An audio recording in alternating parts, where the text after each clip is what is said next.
Hello दोस्तों, हम आज वीडियो लेक्चर के माध्यम से तीसरी क्लास में जुड़ने वाले हैं। और हमारी जो पहली क्लास रह चुकी थी वो पढ़ी थी हमने सभ्यताओं के बारे में। उसके बाद जो सेकंड क्लास देखी हमने वो देखी हमने चौहान राजवंश। थर्ड क्लास में देखा हमने गुहिल राजवंश के बारे में। और फोर्थ क्लास आज अपन पढ़ेंगे मारवाड़ व बीकानेर के राठौड़ वंश के बारे में। ठीक है, इसके लगभग अपन दोनों मिला करके अपन 20 प्रश्नों के ऊपर चर्चा करेंगे। 20 प्रश्नों में महत्वपूर्ण प्रश्न जो एग्जाम पॉइंट ऑफ व्यू के हिसाब से और एग्जाम में पूछे गए हैं उन्हीं प्रश्नों पर अपन बात करेंगे। तो सबसे पहले बात करते हैं अपन मारवाड़ के 10 प्रश्न लेंगे, उसके बाद बीकानेर राठौड़ वंश के 10 प्रश्न लेंगे। तो चलिए, पहला प्रश्न है आपके सामने। प्रश्न 1, मारवाड़ राठौड़ वंश का संस्थापक माना जाता है, यानी कि मारवाड़ का जो राठौड़ वंश है उसकी स्थापना किसने की। ठीक है, तो बात करेंगे पर 1240 की बात है। 1240 में इसकी स्थापना की जाएगी। आपके सामने ऑप्शन है राव दुहड़, राव सिंहा, राव जोधा, राव मालदेव। तो आपका जो यहां पर करेक्ट उत्तर होगा राव सिंहा। राव सिंहा द्वारा मारवाड़ राठौड़ वंश की स्थापना की जाती है। ठीक है, दुहड़ उसके बाद राजा बनते हैं, उसके बाद जोधा है और उसके बाद राव मालदेव है। तो इस प्रकार से इनका क्रम चलता है। चलिए आगे प्रश्न की तरफ चलते हैं अपन, दूसरे प्रश्न की तरफ। इंपॉर्टेंट प्रश्न, निम्नलिखित राठौड़ वंश के राजाओं में से किसने साहस और कूटनीति के माध्यम से मंडोर पर कब्जा कर लिया तथा उसे अपनी राजधानी बनाया। मंडोर पर कब्जा करके उसको अपनी राजधानी बनाना। ठीक है, राव मालदेव, राव चंद्रसेन, राव चुंडा, राव जोधा। तो आपका उत्तर क्या होगा? देखिए, मंडोर पर अधिकार किया और सबसे पहले राजधानी बनाई राव चुंडा। आपका उत्तर सही हो जाएगा, राव चुंडा द्वारा। ठीक है, और इनकी जो पत्नी थी चांद कुंवर ने चांद बावड़ी का निर्माण भी करवाया। इंपॉर्टेंट है, चांद कुंवर ने चांद बावड़ी, ठीक है, चांद बावड़ी का निर्माण करवाया है। और वे कहां करवाया था? जोधपुर में। ठीक है, तो मंडोर को राजधानी बनाने वाला आपका जो शासक हो जाएगा राव चुंडा। चलिए,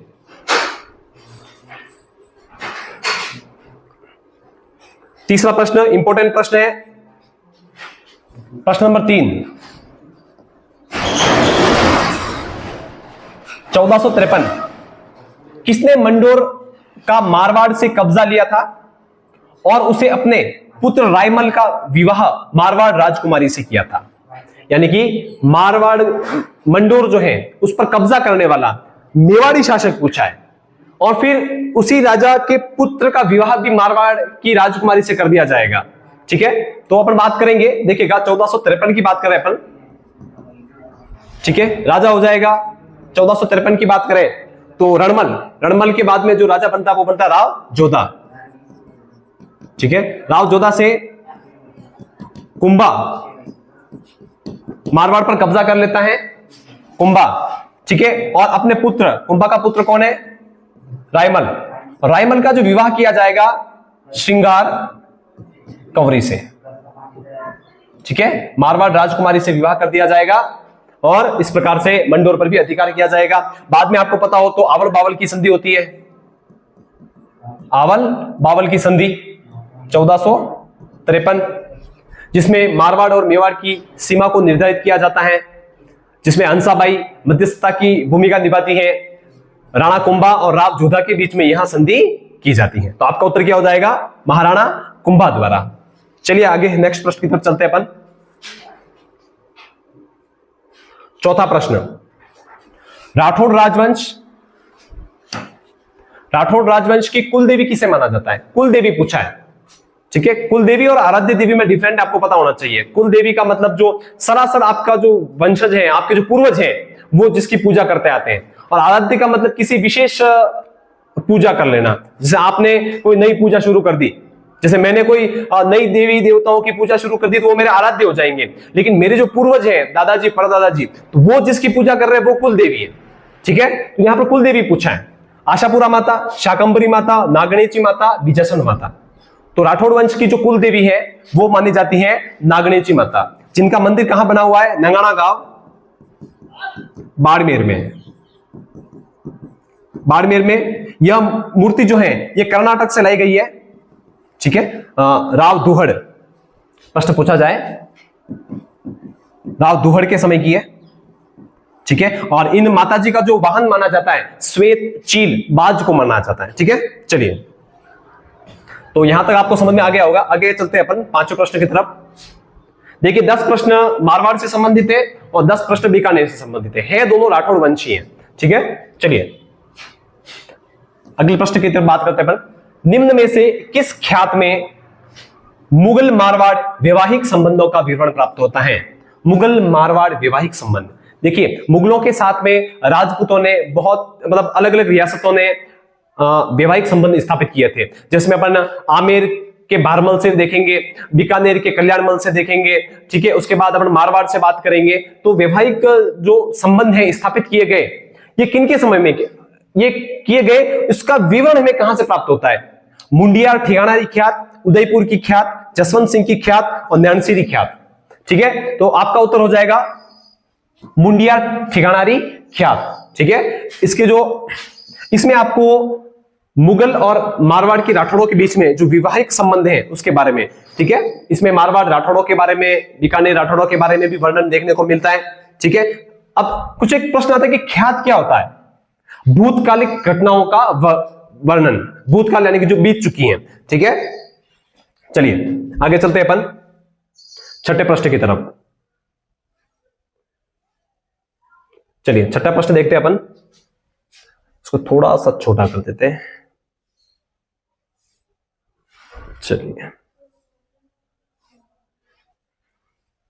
चलिए राव मालदेव, ठीक है। राव मालदेव के संबंध में कौन सा कथन सही नहीं है? देखिएगा अब प्रश्न पढ़ने में भी थोड़ा ध्यान रखना, सही नहीं है, यहां ये नहीं पूछा कि गलत है या सही है, दोनों शब्द लिखे हुए हैं, सही नहीं है मतलब क्या हो गया इसका? गलत कथन कौन सा है, ठीक है। चलिए पहले कथन की बात करते हैं। उनकी माता पद्मा कुमारी मेवाड़ से संबंधित थी। चलिए आगे देखते हैं। उसने खानवा के युद्ध में महत्वपूर्ण भूमिका निभाई। उसने अपने पिता राव गांगा की हत्या की। उसने बीकानेर के राव जैतसिंह को परास्त किया। चलिए अब नीचे से चलते हैं। बीकानेर के राव जैतसिंह को बिल्कुल परास्त किया था 1542 में पाहेबा साहेबा का युद्ध में, ठीक है। जैता और कुंभा के वीर सेनापति थे इनके मालदेव के, उन्होंने जैतसिंह को पराजित किया न कि बल्कि साथ में उनकी हत्या भी कर दी, ठीक है। ये तो बिल्कुल सही है। यहां पर पूछा गलत कौन सा है? उसने अपने पिता राव गंगा की हत्या की। बिल्कुल मारवाड़ का पितृहंता कहा जाता है, मेवाड़ का पितृहंता उदा, जिसने अपने पिता राणा कुंभा की हत्या की थी। और मारवाड़ का पितृहंता कौन है? राव मालदेव, जिसने अपने पिता राव गांगा की हत्या की थी। यह भी बिल्कुल सही है। उसने खानवा युद्ध में एक महत्वपूर्ण भूमिका निभाई। बिल्कुल, राव गांगा जब राजा थे तब इनको खानवा युद्ध 1527 में जब खानवा युद्ध हुआ तब मारवाड़ की तरफ से, राठौड़ों की तरफ से कौन गए थे लड़ने के लिए? राव मालदेव गए थे। ये पंक्ति भी बिल्कुल सही है। उनकी माता पद्मा कुमारी मेवाड़ से संबंधित थी। ये कथन गलत है, क्योंकि इनकी माता का जो संबंध है ना, ये मेवाड़ से नहीं था, ये सिरोही से था। कहां से था? सिरोही से, ठीक है। सिरोही देवड़ा शासक से संबंधित थे, मेवाड़ से नहीं था। तो आपका उत्तर सही हो जाएगा। उत्तर कौन सा सही है आपका? पहला। यहां पर पूछा था सही नहीं है, यानी कि गलत कथन के ऊपर आपको जाना था, ठीक है। तो समझ में आ गया हो गया, मुझे आशा है कि आपको प्रश्न। चलते हैं अपन आगे वाले प्रश्न की तरफ, ठीक है। प्रश्न नंबर 7वें की तरफ चलते हैं। चलिए 7वां प्रश्न है आपके सामने, तड़कता भड़कता प्रश्न है। अब बहुत ही अच्छा प्रश्न है, ठीक है। अच्छे तरीके से देखो प्रश्नों को। एग्जाम में भी ऐसे मत समझना कि अभी अपन कोई यूट्यूब पे क्लास देख रहे हैं तो उसके हिसाब से नहीं करना आपने आपको, ठीक है। अपने आपको एग्जाम पॉइंट ऑफ व्यू के हिसाब से ही चलना है, ठीक है। चलिए 7वां प्रश्न। गिरी सुमेल युद्ध में शेरशाह सूरी का मुकाबला राव मालदेव के किन दो सेना नायकों से होता है? देखिए इंपॉर्टेंट प्रश्न है। जब युद्ध हुआ था 1544 में, एक महत्वपूर्ण, देखिए भारत के महत्वपूर्ण युद्धों की बात करें, तराइन के युद्ध हो गए, हल्दीघाटी का युद्ध हो गया, खानवा का युद्ध हो गया, ठीक है। आपका गिरी सुमेल का युद्ध, गिरी सुमेल का युद्ध कब होता है? 1544 में, ठीक है। इसमें जो युद्ध होता है इसमें शेरशाह सूरी और इसके सामने कौन है? मालदेव। के दो विशिष्ट सेनापति जैता व कुंपा, दो बहुत ही अच्छे सेनापति थे। इन्होंने साहस और वीरता का परिचय दिया इस युद्ध में, और शेरशाह सूरी लगभग हारता हारता बचा। और शेरशाह सूरी ने इसीलिए तो कहा था कि मैं मुट्ठी भर बाजरे के लिए आज दिल्ली की बादशाहत खो देता। ऐसा कोटेशन शेरशाह सूरी ने किसके लिए कहा, कौन से युद्ध में कहा? तो वो कौन सा युद्ध है? गिरी सुमेल का युद्ध 1544, राव मालदेव शेरशाह सूरी के बीच में, जिसमें महत्वपूर्ण भूमिका कौन निभाते? जेता व कुपा। तो आपका उत्तर कौन सा हो जाएगा?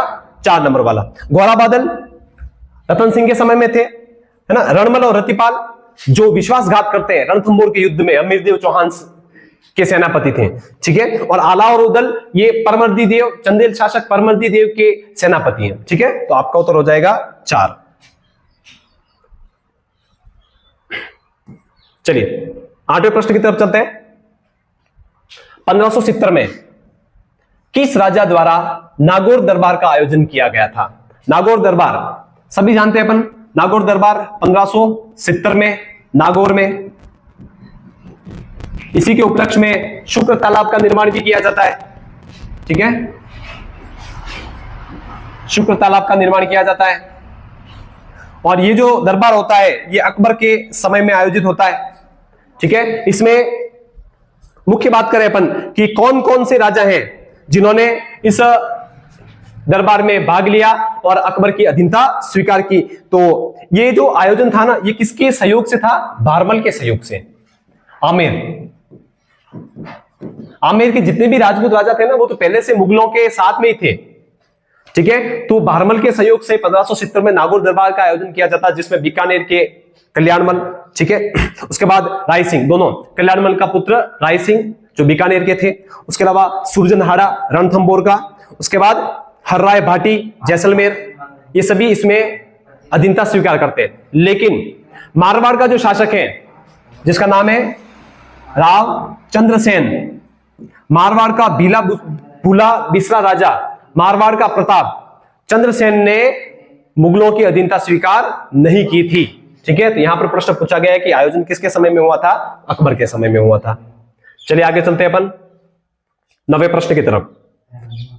चलिए, राजस्थान के निम्नलिखित शासकों में से चंद्रसेन के दमन हेतु मुगल सेना के साथ में भेजा गया था, ठीक है। चंद्रसेन का जो दमन करने के लिए एक विशिष्ट दल भेजा गया था विशिष्ट रूप से, तो वो बीकानेर से राय सिंह जी आए थे, ठीक है, इंपॉर्टेंट है। बीकानेर के राय सिंह जी आए थे चंद्रसेन का दमन करने के लिए, लेकिन चंद्रसेन को नहीं पकड़ पाए। चंद्रसेन कहां चला गया? भादराजून चला गया, सिवाना, भादराजून, जालोर, बाड़मेर की तरफ चला गया। अकबर द्वारा अनेकों प्रयास किए गए, लेकिन चंद्रसेन महाराणा प्रताप की तरह साहसी, पराक्रमी और राजा थे, तो वो उनके हाथ नहीं लगे, ठीक है। चलिए मारवाड़ का अंतिम प्रश्न देखते हैं अपन।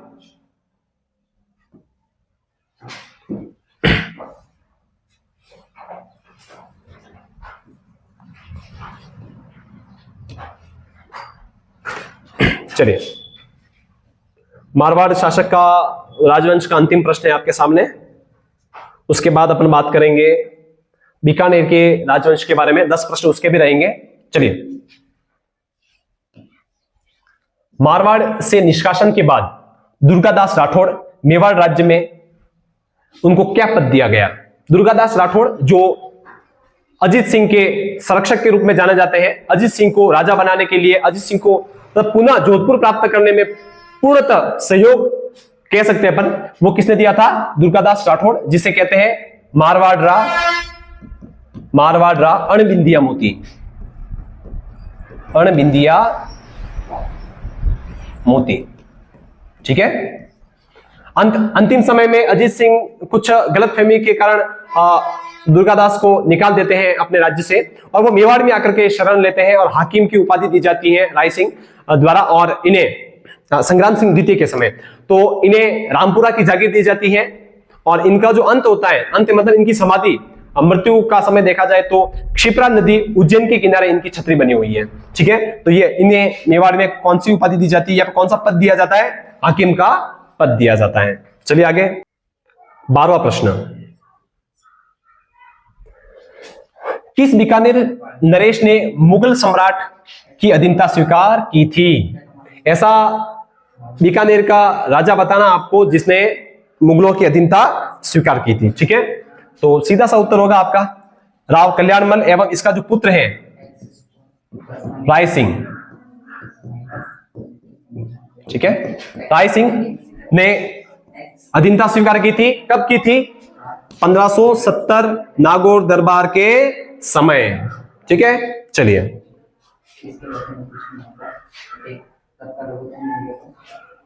प्रश्न नंबर 13, बीकानेर की अनूप सिंह को, बीकानेर के है ना,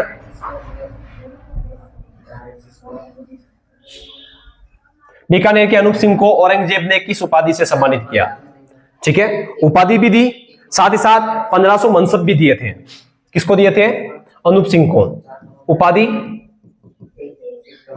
प्लस 1500 मनसब, ठीक है। और ये उपाधि थी माही मरातीब की, ठीक है। माही मरातीब की उपाधि के साथ साथ में मनसब से भी नवाजा गया, ठीक है। चलिए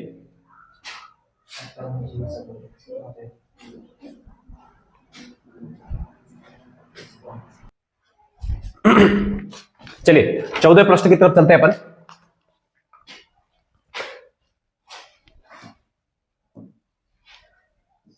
राजस्थान के प्रसिद्ध लेखक दयाल दास का संरक्षण देने वाला शासक, ठीक है। दयाल दास हमने पहले देखा, मुंडियारी ख्यात पढ़ा था हमने। इनको संरक्षण किसने दिया था? तो सीधा उत्तर हो जाएगा आपका बीकानेर के महाराजा रतन सिंह द्वारा इनको संरक्षण दिया जाता है, ठीक है। जिन्होंने दयाल दास की ख्यात बीकानेर के राठौड़ों के बारे में लिखी हुई है। चलिए अगला प्रश्न, 15वां प्रश्न बहुत ही अच्छा प्रश्न है, हंसी मजाक भी हो सकती है इस प्रश्न में, क्योंकि इतिहासकार जीएस ओझा, ठीक है, ने एक युद्ध का वर्णन किया है, मतीरे की राड। एक युद्ध का वर्णन किया है, ठीक है। यह युद्ध कब लड़ा गया था? देखिए मतीरे क्या होते हैं आपको पता है ना, तरबूजे खरबूजे, लगभग ऐसा ही कुछ होता है, तरबूजे खरबूजे के जैसा। इसके लिए लड़ाई हो गई थी, किसके बीच में हुई थी? बीकानेर और इसके सामने साथ में नागौर, नागौर के अमर सिंह राठौड़, ठीक है, और बीकानेर के कर्ण सिंह, ठीक है। इन दोनों के बीच में यह युद्ध हो जाता है। यह युद्ध होता है आपके 1644 के आसपास, ठीक है। कर्ण सिंह और अमर सिंह के बीच में कुछ खेतों के मध्य मतीरों की वजह से यह युद्ध लड़ा जाता है, ठीक है। इतिहास में प्रसिद्ध है मतीरे की डांड नामक युद्ध, और जो 1644 में लड़ा गया था। चलिए 16 प्रश्न की तरफ चलते हैं अपन।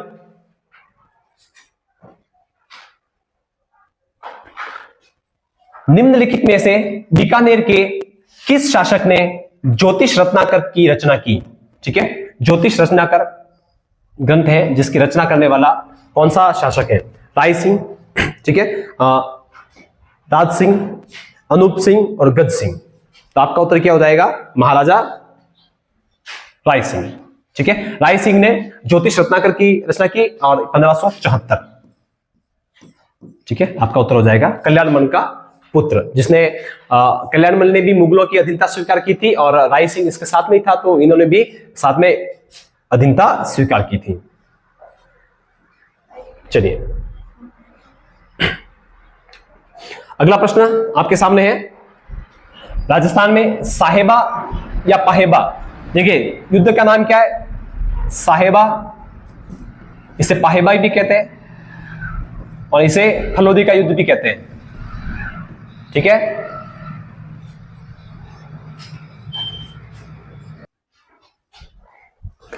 ठीक है, इतिहास में अगर तीनों नाम दिख जाए आपको तो ये एक ही युद्ध का नाम है, ठीक है, ध्यान रखना, पाहेबा, साहेबा या फलोदी का युद्ध, ठीक है।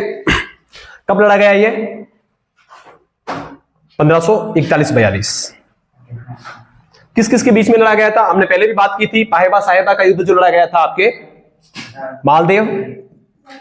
मालदेव के सेनापति जेता व कुंपा, ठीक है, और साथ ही साथ युद्ध करने वाला कौन है इसके सामने? राव जैतसी, ठीक है। राव जैतसी को इस युद्ध में मार दिया जाता है। इस युद्ध में विजेता कौन होता है? मालदेव, ठीक है। तो पाहेबा साहेबा का युद्ध पूछा जाए तो 1541-42 में।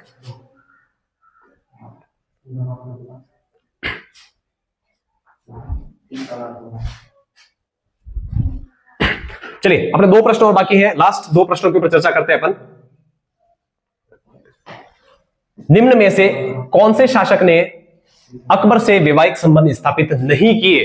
अकबर से वैवाहिक संबंध, देखिए राजस्थान के लगभग 2-4 राजाओं की बात करें अपन तो उन्होंने मुगलों के साथ में वैवाहिक संबंध स्थापित किए, लेकिन अपने मेवाड़ से यह घटना नहीं हुई थी, रणथंभौर से भी नहीं हुई थी। विशेषतः ये जैसलमेर राजपूतों ने वैवाहिक संबंध स्थापित किए, बीकानेर राजपूतों ने वैवाहिक संबंध स्थापित किए, मारवाड़ की तरफ से भी हुए थे और आपके जयपुर आमेर की तरफ से भी हुए थे। ठीक है, बात करते हैं अपन भारमल, आमेर के भारमल हरखाबाई अकबर से वैवाहिक संबंध स्थापित करते हैं। ठीक है, हर्राय भाटी, इन्होंने भी अपनी पुत्री का विवाह अकबर से किया था। ठीक है, और बीकानेर के राव कल्याणमल ने भी अपनी भतीजी का विवाह किससे किया था? अकबर से किया था। तो रणथंभौर के जो सुरजनहाड़ा है, इन्होंने वैवाहिक संबंध स्थापित नहीं किए थे। वैवाहिक संबंध स्थापित करने वाला पूछा है। ठीक है, स्थापित तो इन्होंने किए थे, नहीं किसने किया? तो रणथंभौर के सुरजनहाड़ा।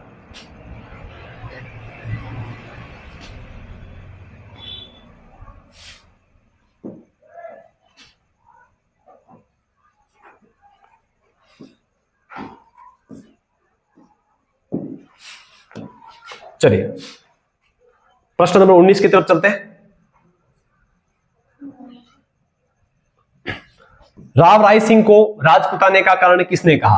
राजपुताने का कर्ण, दानवीरता के लिए।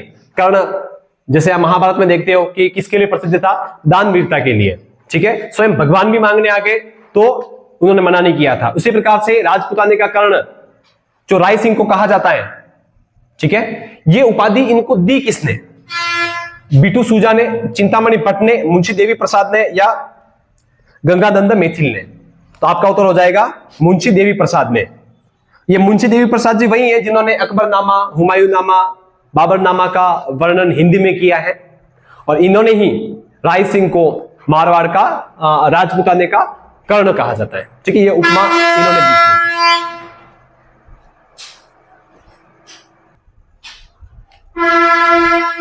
ठीक है, तो मुंशी देवी प्रसाद आपका इसका उत्तर सही हो जाएगा। चलिए अंतिम प्रश्न की तरफ चलते हैं। आज अपन आज की क्लास का ये अंतिम प्रश्न रहेगा, जिसमें राजस्थान के किस शासक ने द्वितीय गोलमेज सम्मेलन में भाग लिया था? अंग्रेजों के समय में। ठीक है, महात्मा गांधी जी ने भाग लिया ही था, साथ ही साथ जयनारायण व्यास भी थे। तो राजाओं के बारे में पूछा है ना, बीकानेर के। तो इसमें से भाग लेने वाले महाराजा गंगा सिंह, महाराजा उदय सिंह, महाराजा भोपाल सिंह, महाराजा राय सिंह। ठीक है, देखिए प्रश्न सीधा का सीधा एग्जाम से उठाया गया है। तो इसमें महाराजा भोपाल सिंह, तो अपन इसमें महाराणा लगा सकते थे, लेकिन महाराणा लगाएंगे तो वो फिक्स आप उत्तर गलत कर दोगे उसको। तो अपने को ध्यान रखना है कि गोलमेज सम्मेलन में भाग लेने वाले राजस्थान के राजाओं की बात करें तो महाराजा गंगा सिंह 1931। ठीक है, गोलमेज सम्मेलन में भाग लेने के लिए जाते हैं। और इस प्रकार से ये आपके सामने मारवाड़ और बीकानेर के राठौड़ वंश के 20 प्रश्न थे। इसी तरह हम अगली क्लास में आमेर के कछवाहा राजवंश के बारे में 15 प्रश्न के ऊपर बात करेंगे, और उसके बाद जो भी बचे कुचे राजवंश है उनका एक साथ टॉपिक लेंगे। उसके बाद अपन 1857 की क्रांति, प्रजामंडल, एकीकरण और किसान आंदोलन पर बात करेंगे, और उसके बाद एक मैराथन क्लास आएगी लगभग 2 घंटे की, जिसमें इतिहास के अन्य महत्वपूर्ण 100 प्रश्नों पर बात की जाएगी, और अपन पूरा इतिहास कवर करने की कोशिश करेंगे। हमें आशा है कि आप इसी तरह अध्ययन करते रहेंगे, और अपन मिलेंगे अगली क्लास में। तब तक के लिए बहुत बहुत धन्यवाद, और इस क्लास को अपने दोस्तों तक शेयर कीजिएगा। धन्यवाद।